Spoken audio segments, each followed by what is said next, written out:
Hello everyone. तो basically इस particular video में मैं एक 2018 का हमारा बीएमई का न्यूमेरिकल है जो कि थर्मोडायनेमिक्स चैप्टर के ऊपर बेस्ड है। तो हम लोग वो वाला न्यूमेरिकल यहाँ पे देखेंगे कि उसको कैसे सॉल्व करना है।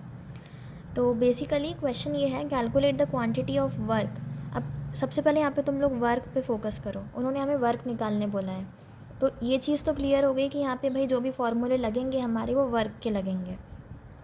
उसके बाद work of the processes of initial pressure and volume are 15 bar and 15 meter cube. Initial मतलब कि हमारा जो P1 और V1 की बात हो रही है, मतलब कि यहाँ पे हमारा P1 दिया हुआ है 15 बार एंड हमारा जो V1 दिया हुआ है वो है 15 मीटर क्यूब। इनिशियल बोला है इसलिए वो फर्स्ट स्टेट का हमने कंसिडर किया। नेक्स्ट है final volume is 25 meter cube, that is V2 is equal to 25 meter cube. ये चीज़ हमको गिवन है। क्वेश्चन ये बोल रहा है कि हमको वर्क निकालना है व्हेन प्रेशर इज़ कांस्टेंट। अब प्रेशर अगर कांस्टेंट होता है तो हमने फार्मूला पढ़ा था, प्रेशर कांस्टेंट मतलब कि हमारा आइसोबारिक प्रोसेस, ये आप लोगों को पता होगा। प्रेशर कांस्टेंट मतलब means isobaric process. Isobaric process का मतलब ये होता है कि हमारा जो प्रेशर है वो कांस्टेंट है। अब वर्क डन का फॉर्मूला होता है P into D V. D we means आपका change in volume. Change in volume मतलब V2 माइनस V1। V2 हमें गिवन है 25 और V1 भी हमें गिवन है 15। अब यहाँ पे मैंने 15 इंटू 10⁵ क्यों किया प्रेशर में, क्योंकि हमें प्रेशर दिया हुआ है बार में, लेकिन हमें रिलेशन है हमारा मीटर क्यूब के साथ, मतलब कि हमको इस प्रेशर को न्यूटन मीटर स्क्वायर में कन्वर्ट करना पड़ेगा, न्यूटन पर मीटर स्क्वायर में। तो हमारा जो फॉर्मूला होता है, रिलेशन होता है, वो होता है 1 बार इज़ इक्वल टू 10⁵ न्यूटन पर मीटर स्क्वायर। दैट्स वाई मैंने यहाँ पे 10⁵ से इसको मल्टीप्लाई किया है। तो यहाँ से हमारा जो प्रेशर, हमारा जो वर्क डन आएगा फॉर कांस्टेंट प्रेशर वो आएगा 15 मेगाजूल। ओके, तो ये हमारा आइसोबारिक प्रोसेस के लिए हो गया। सेकेंड हमारा आता है when volume is constant. Volume constant है मतलब कि हमारा V is equal to constant. अब W इज़ इक्वल टू होता है P डी वी। तो d we means V2 minus V1, but यहाँ पे कांस्टेंट मीन्स कि हमारा V2 is equal to V1 है, कोई चेंज इन वॉल्यूम हमारा है ही नहीं। मतलब कि ये आपकी जो क्वांटिटी है ये पूरी हो गई ज़ीरो। अब ये ज़ीरो हो गई तो हमारी होल क्वांटिटी ज़ीरो हो जाएगी। दैट्स वाई यहाँ पे जो हमारा वर्क डन आएगा वो आएगा zero. I hope this is clear. ये हमारा हो गया था isochoric process. Constant volume means isochoric process. Now the third condition. Third condition दिया है PV की power n is constant where n is 1.3। Basically ये हमारी जो कंडीशन होती है ये पॉलीट्रॉपिक प्रोसेस की कंडीशन होती है।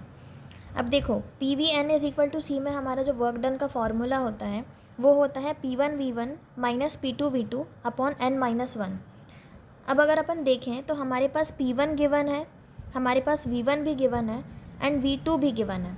बस जो हमारा P2 है, P2 हमको फाइंड करना है पहले इस फॉर्मूले में पुट करने के लिए। N भी हमको गिवन है, N कितना दिया हुआ है हमको 1.3। ओके, तो अब देखेंगे कि आखिर हम P2 को कैसे फाइंड करें। अब देखो रिलेशन ये है कि PV की पावर n इज़ कांस्टेंट।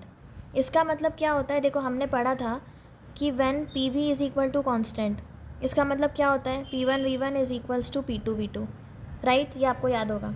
तो यहाँ पे PV की पावर n इज़ कांस्टेंट, इसका मतलब ये है P1V1 की power n is equal to P2V2 की पावर n। ये चीज़ हम यूज़ कर सकते हैं।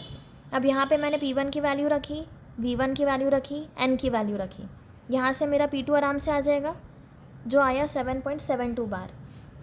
अब क्वेश्चन ये अराइज़ होगा कि यहाँ पे अगर मैंने 15 इंटू 10⁵ किया था तो यहाँ पे प्रेशर में मैंने 10⁵ का मल्टीप्लाई क्यों नहीं किया। वो मैंने इसलिए नहीं किया क्योंकि यहाँ पे हम बेसिकली वर्क डन निकाल रहे थे जो हमको न्यूटन पर मीटर स्क्वायर वाले कंडीशन में निकालना था, लेकिन यहाँ पे हम सिर्फ प्रेशर निकाल रहे हैं, P2 की वैल्यू निकाल रहे हैं। और सिंस हमारा P1 खुद ही बार में दिया है तो हम पहले P2 की वैल्यू भी बार में निकाल सकते हैं, उससे कोई फ़र्क नहीं पड़ेगा।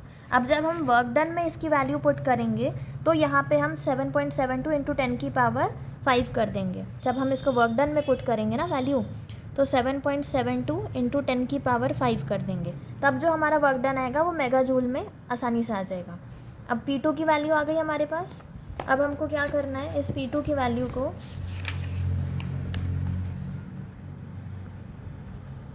जो हमारी फर्स्ट इक्वेशन थी वहाँ पे पुट करना है। तो हमारा वर्क डन आएगा 10.67 मेगा जूल।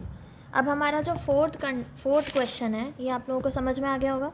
अब हमारी जो फोर्थ कंडीशन है वो है when PV gamma is constant. ये हमारी एडियाबैटिक प्रोसेस है, गामा की वैल्यू दी हुई है, सब कुछ सेम है, बस फार्मूला आप लोग याद रखना।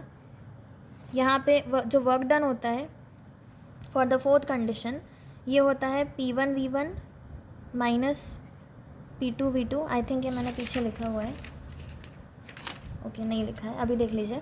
P1V1 minus P2V2 divided by gamma -1। यहाँ पे n-1 था, यहाँ पे गामा -1 आ जाएगा। अब देखो यहाँ पर भी हमको P2 निकालना पड़ेगा। P2 हम यहाँ पे कैसे निकालेंगे, PV गामा दिया हुआ है, so P1V1 gamma is equal to P2V2 gamma. वहाँ से हमारी गामा की वैल्यू आ जाएगी, P2 की वैल्यू आ जाएगी सॉरी। देन आप उसको यहाँ पे वर्क डन वाले फार्मूले में पुट करिएगा, आपका ये फार्मूला आ जाएगा। फोर्थ वाला पार्ट मैं चाहूँगी कि आप लोग इसको खुद से सॉल्व करिए, जिससे समझ भी आएगा कि आप लोगों को कितना समझ में आया है। आई होप ये न्यूमेरिकल आप लोगों को क्लियर होगा। ये 2018 का है न्यूमेरिकल, RGPV में आया था, मुझे इंपॉर्टेंट लगा, दैट्स वाई मैंने ये आप लोगों को करा दी। Thank you and all the best for your exams.